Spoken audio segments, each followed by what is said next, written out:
G'day, I'm Malcolm Whalley and this is the Energy Action Market Wrap for Friday the 19th of July 2019.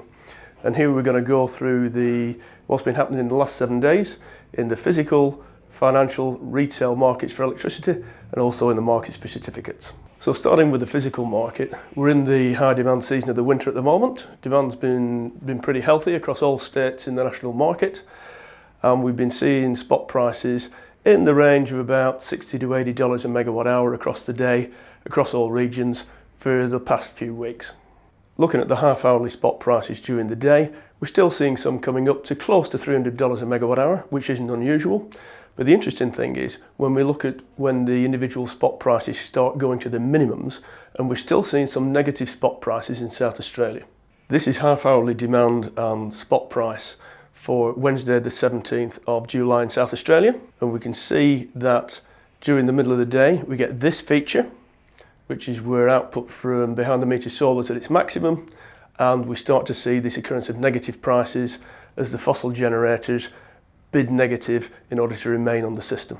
And then in the early evening, when the solar PV starts to die away and demand naturally picks up from people coming home from work and from school, we see demand starts to pick up again and we get this feature.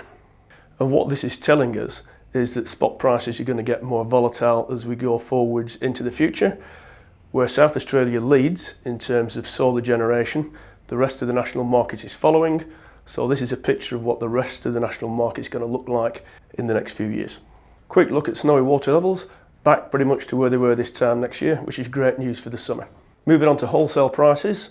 For financial year 19-20, we've got the picture that we've been seeing for a while, pretty static. There are two features here. We've got the Loy Yang A bounce, which came along as part of the extended outage, which is expected to finish up at the end of this year.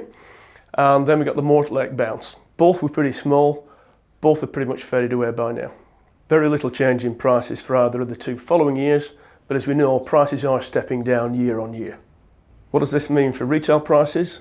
Well, across the national electricity market, they've been pretty flat. Not as flat as the futures market, but still pretty flat all the same. Not a lot of change over the last several months. And the same is true also if we look at prices in Western Australia. Certificate prices, large-scale certificates still holding up at around about the $40 a certificate level. Still a long way off the peak of 12 months ago of around about $80, $90 a certificate, but they're holding up for the moment.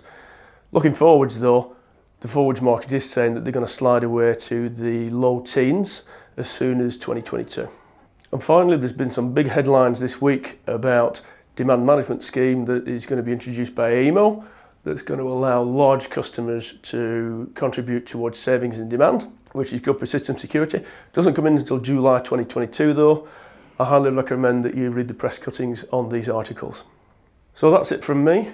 The slides and the presentation are available at the usual place on the network folder.